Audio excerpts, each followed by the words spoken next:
Welcome, everyone, to the Real Whovians cast, episode 894. I am your host, Matrixlord212, and I'm with Chris. What's up, Chris? What's up, guys? Okay, before we start, before anybody calls me narcissistic or whatever, this is a gift from Sharon's mom. So I didn't put myself on the mug there, but it's funny drinking out of my own head without hair, so it's pretty cool. Okay, so Chris, what did you think of the Christmas special 2016, The Return of Mysterio? Dr. Mysterio should have stood away. Oh. I got to tell you, I was into it at the beginning. Right. Like when he said, oh, this thing will basically fix all of the problems surrounding time in New York and whatnot. Right. I was like, okay, I'm into this. Like, yes. This could play a big part into something later on. Yes. And the kid showed up, and I was like, okay, I'm into this. The kid swallows the gem, and that's how he gets his powers. I'm like, okay, this is cool. The episode in America started at 9 p.m. Right. Okay. Around 9:40, I was like, this is really boring. Like this is like it was like, okay, it's on till 10:30, so maybe this is building up to a really good ending. So I was like, you know what, maybe it's gonna pick up, right? And I'm sitting there, 10 o'clock rolls around, and I'm like, okay, it's not there yet. Come on now. Yeah, and then about 10:15. Yeah, 10:15. I was like, all right, this isn't getting any better. This is really bad. Like this episode to me was not only boring, but there were certain things in it that just, like, I didn't understand, like, why would they even there? Right. The biggest problem I had, I know this is going to sound like a nitpick, but the friggin' hero, right? And this might not even be a nitpick, but the hero was so dry. Right. Ghost. Like he didn't have any emotion to me. He was just kind of like, oh, I'm superhero man. Like, yeah, okay. Yeah. And then what was with the reporter with the friggin' squeeze toy thing? I thought that was funny. I don't know. That was weird, but it was annoying. I know. That's going to be a running gag in the series. Watch, because she gave it to him at the end. Yeah. And then Nardole, completely useless. I'm sorry, Nardole. He's got to go. It's been one episode, and I'm already like, he has no point. You know what he felt like to me? What? You ever read somebody's fan fiction where they try to put, like, one of their favorite characters from another, like, show or something into something else, like Doctor Who? Like they're a Batman fan, and they try to put Batman into Doctor Who. Right. Like there's no reason for him to be there. He's just, it's just cool because Batman's there. That's like Batman fighting Dracula. Like Batman fighting Dracula. Like the animated. Well, no, that made sense. All right. Yeah. But what I mean is like okay, like you're watching, let's say, like, I don't know, Asylum of the Daleks or something, right? And then some guy's like, you know what would be cool? Yeah. If Batman showed up. Right. I hate that. You know, it would be cool. There's no reason for him to be there. He's just there. Right. And it's like, that's what it felt like to me. It's like, wouldn't it be cool if the guy from the last Christmas special was in this episode? Right. He didn't do anything. Right. So, like... See, to me, I think I, like, was more of a nerd looking at the sidebar stuff. Like, I was like, okay, like, let's see how many things Moffat solves. That's on our list of 101 or whatever, right?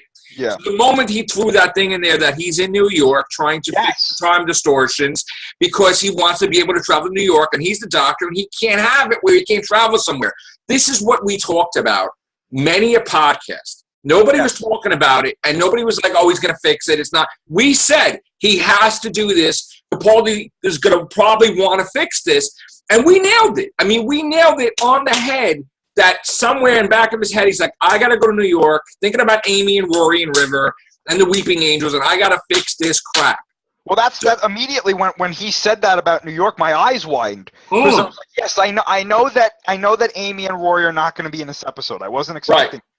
But when he said that, I was like, oh, you know what? Maybe later on down the line, they could do something with this where maybe they bring them back. This is what I'm thinking. I'm thinking he's doing this purposely because he wants to fix what happens when Angel Take Manhattan. Right. And I thought even if this episode wasn't going to be about fixing the stuff in New York or something, maybe that could have been a bigger part. Like maybe that machine is something that those villains were after. Yes. Which, by the way, I liked the way the villains in this episode were wrote because they felt like comic book villains, which is what they were going for, as far as I know. And I am interested in seeing them come back. I think they need some more. They were an interesting idea. Well, they already appeared, Chris. Did they? They appeared in the Husbands of River song in the far future. Okay. The guy that was Give Me the Crystal, the thing in this future, yeah, his face had that cut. Oh, he did, yeah. And he was from the Shaolin whatever. But that's them in the future. So they were, it's like a sequel in a way to Husbands of River Song because it was that race that they were trying to get the thing and help out Hydroflex, whatever. So, but this is them in the past, this race. Martha goes all over the place with that. So not a lot of people know that they appeared in the last Christmas special, that race, with the brain and the scar. Yeah, I want to see them come back. I do. I think it's an interesting. They are though because they took over a unit guy or something. Yeah, they did. I think it's an interesting idea.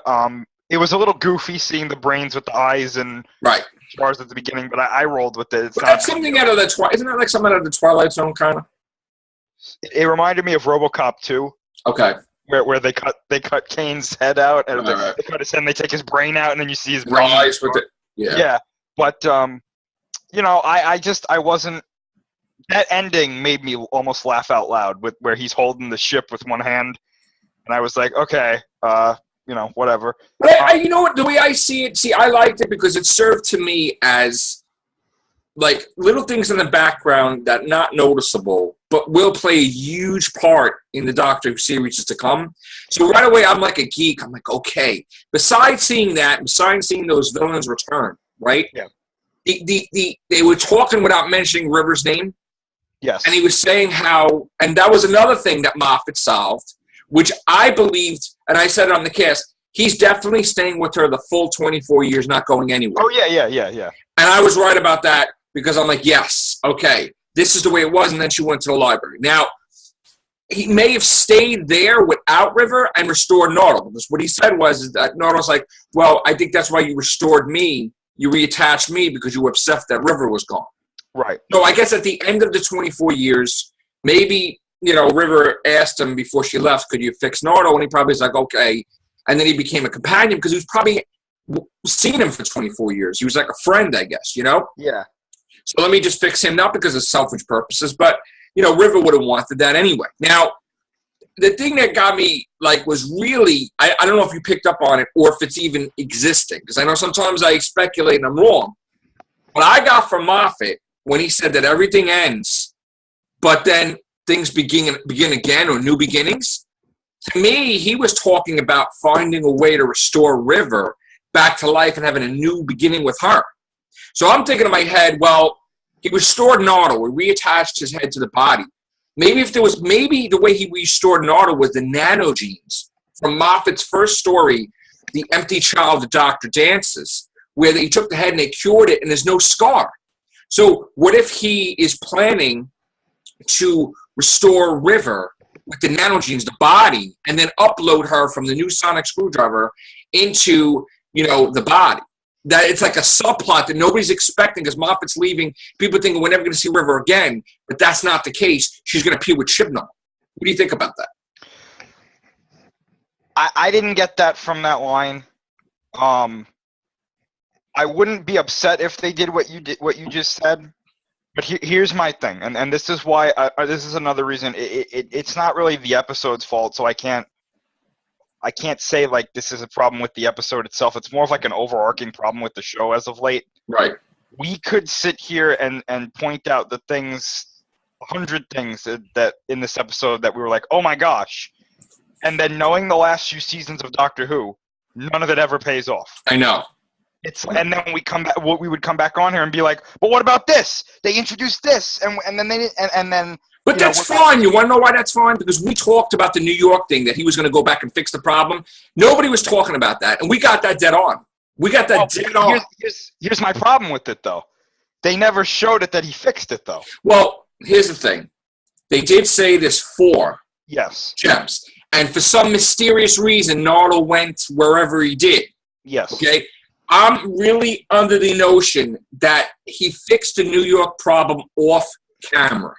It's possible, but I'm pretty like 92% sure. Yeah. And here's my reasoning for this. This is definitely a thing because it's connected. The Weeping Angels, River, Amy, Rory. Okay? Regardless of a new incarnation, he's going to restore River. He's going to save River's mother and father and bring them back to the present, and at the same time fix the crap that the Weeping Angels did, and maybe investigating things with the Weeping Angels. Maybe that ties into the class finale with the Weeping Angels. So I'm really over 90% positive that this stuff is going to take place within the next 3 years. I'm positive. But I could be wrong. See, my thing is, though, we didn't see him do it on screen, so that it's up in the air. We didn't see him fix Nardle's head either. We didn't, but they mentioned it, though. If he would have said in the rest of the episode, like, oh, it's a good thing I fixed that, okay, fine. But here's my thing. And again, I don't want to say anything like they're going to fix River, they're going to get Amy Rory back, because I'm telling you, from what we've seen the last few seasons, and it's like a pattern. We get disappointed. We say that they're going to do all that. Like, how many times did we say, oh, he's going to go look for River in this season? One episode throwaway. Or Gallifrey. Or he's going to go look for Gallifrey. One episode throwaway. Oh, Missy's plan is going to be huge. There's going to be undead Cybermen. Horrible season finale. Right. Captain Jack's going to be in this season. Right. He never shows up. So it's like, I want to get excited, and I did like the trailer. I liked the trailer for the next series. I did. But I don't want to be like he's going to do all these things, and then in the season finale we come on here and we're like, he didn't do anything. Fuck this show. Like, that. Right. That I don't. I'm actually reversed. I'm actually motivated because of this episode that they're going to do these things. I'm going to have faith that he's not going to continue to create plot holes, and he's going to start fixing stuff. I have to have faith because I can't give up on this show. I've been watching it since I was 5. So I'm gonna go full steam ahead, say what I got to say. Now, I left out the whole thing about what the episode was really about. And that's that this kid gets superpowers. Right. And okay, let me just, maybe it's because I'm positive that I saw the episode a different way. The one thing I didn't like is that he kept his powers at the end. Yeah. Because I'm like, this pisses me off. One thing, because, and again, I this is from like second viewing, because people are like, Matrixlord, you said there's no problems with it. All right, when you watch it again, you notice stuff, right? Sure. I don't want an ending or finale to happen where there's no hope, and then all of a sudden they bring Grant back to be freaking Superman and solve the problem. So that's why I don't want him to have powers anymore. I don't want that to be brought up again because, again, Moffat brought the people from the Black Spot back. He brought people from the Victory of the Daleks back for those finales and the mid-season finales and all kinds of weird shit. I don't want, Danny Boyd to the right, I don't want them to start having a backup plan with Grant and just saving the unsavable, Yeah, I agree. I expected him to lose. I really thought at the end he was going to lose his powers, like the gem was going to pop out of his mouth or something, and then the Doctor was going to take the gem and then fix the New York problem. But then again, I thought the gem was going to play a part in how they resolved the episode. Like it wasn't going to be used for the thing in New York, but they were going to use it for something else. Right. All hope was lost because the Doctor said that thing. It quote unquote granted a wish, kind of. Yeah, whatever he wanted, he granted at the time, but now it became part of his physiology, so he can't get rid of it. Yeah. So I thought maybe that there was going to be a way that maybe he was like, oh, I wish I could save her or something like that, and then that was going to happen, but he loses his powers in the process or something. Right. The resolution to the episode to me felt really, really lame. It was just like, oh, he'll catch it. Don't worry. Yeah. But I want to bring up another point, though, going back to the sidebar thing. Yeah. We were always joking, all right, why can't he just take a ferry over, park the TARDIS in Stanow and park the TARDIS in Jersey? Right? But nobody really realized that they did that. He friggin' rematerialized the TARDIS, I guess, in the air, I don't know, or whatever, where so far upward, he did something where he fell down with the rope. A huge thing, I guess. Yeah. where he was so high in the air, he wasn't in New York, but then he was like down. I guess Nardole was flying the TARDIS that way, and that's how he was like upside down. So like he's trying every which way to go in New York, but then it was weird though because if the thing wasn't fixed, which is why I think the thing was fixed, because the TARDIS materialized around him in New York. So that's why I'm like, well, he can't. That's why he fixed the problem in New York, because he already did it off air. He found another gem because the TARDIS cannot travel in New York. So that's why I feel 100% the New York problem is fixed. Okay, but again, well, I mean, if he did it off air, that's fine. But I'm you fine got to with say that. that. Well, I think they will. I think they will. But well, no, I mean, you got to say that in the episode because if you're going to come back to New York, that's a plot hole. If you don't say, "Oh, I fixed it," then you're going to have people like we're saying, like, how did he go back there if he didn't fix it? So I guess in headcanon we could say, okay, yeah, he fixed it. But it's like you got to say that. You got to say it. I know he's got to say it. To me, he fixed it because he wouldn't be able to use the TARDIS in New York constantly, mind you. Yeah, so, yeah. Because he constantly, it's not like he dropped from the atmosphere every time he went to see Grant when he was a kid. So he definitely, in my mind, fixed the New York problem, but they just didn't say anything about it. So, well, I mean, I hope he did, but you know, I have a funny feeling it's going to turn into one of those things where we just never see it again. Like, oh yeah, fixed, you know, don't worry about it. So, I mean, as far as a rating goes, Ray gave it a 4 out of 10 last night. Yeah. What do you give it? I'm gonna go 3 out of 10. I was not impressed with it at all. Last year's Christmas special was one of my favorite episodes of Doctor Who ever. Right. And I'm not comparing it to that. But this one I was bored. Like I was literally sitting there watching the clock, like at the 10 o'clock mark. I was like, okay, let's get this last hour and a half over with because this is so dry. Yeah. Nothing's happening. Nothing of importance right now is happening. And you know what it is? It's like you know how you watch a movie, well, watch an episode, you don't like it, but then you watch it a couple times and you like it?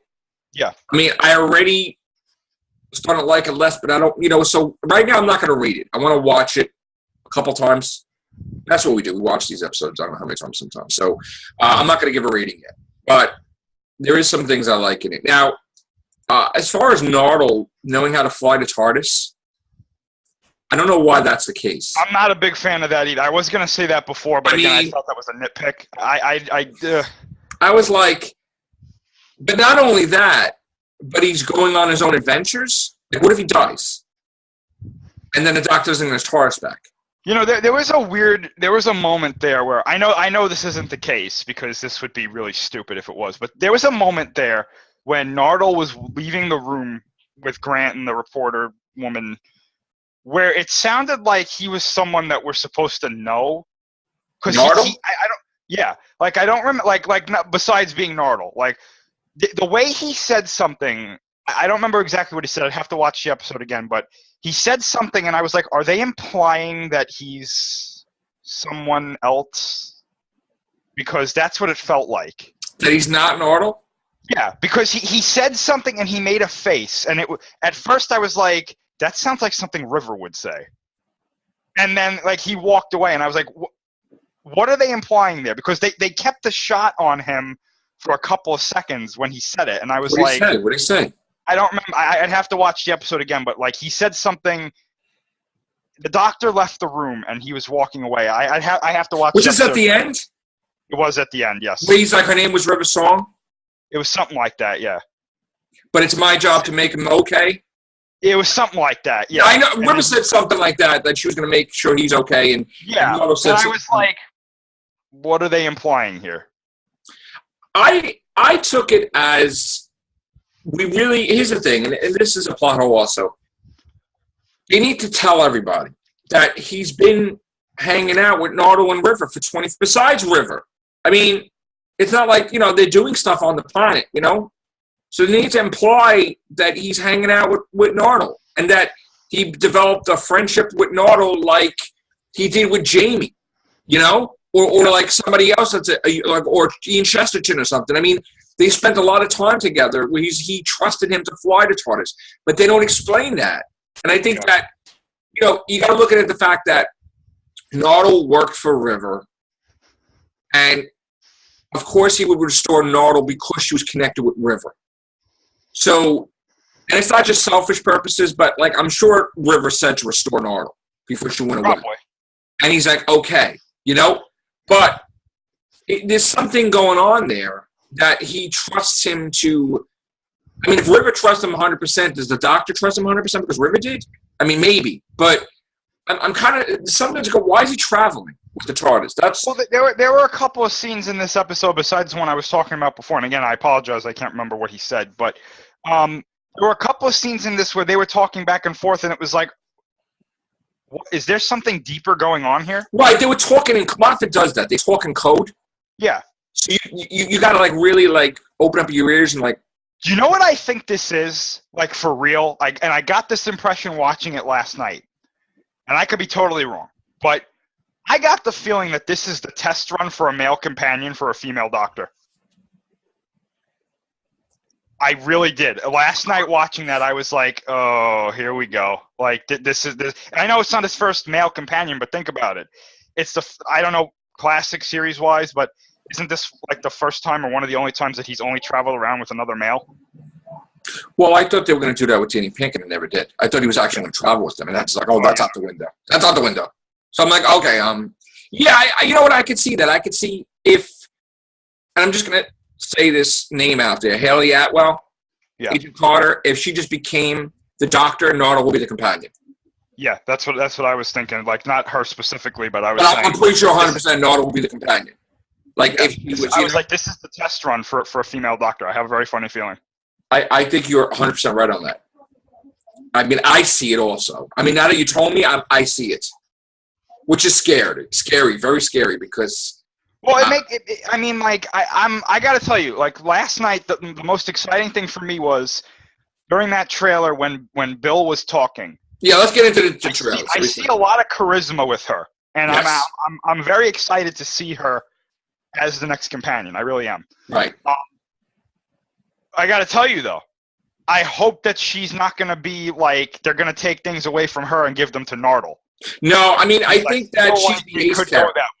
I think she's the ace character.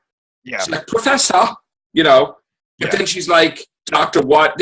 She's not that she's stupid, okay, because let's not use that word stupid. She's just not a scientist. She's not, like, into space and all this stuff. So that doesn't make her stupid. That just makes her a different person, you know? But she's, like, looking at it, and we're looking at it through her eyes and her experience that, oh, wow.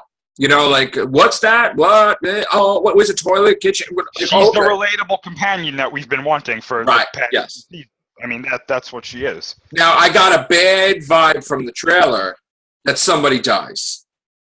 Because, I don't know about you, but everybody's in the TARDIS. He's got his sunglasses on like he's crying and you don't want nobody to see him. And the guy touches the doctor's shoulder. Yeah, I saw that. Like, yeah. She's dead. And it's like, or he's dead, like Nardole or something, you know? And then it's like, oh. So I'm pretty sure somebody's dying this season. Big. Could be Nardole. It might be Nardole. Or it could be Promaki. They could kill her off. You know, we don't know. I mean, but this is the early episode, so it can't be. Maybe it's Nardole.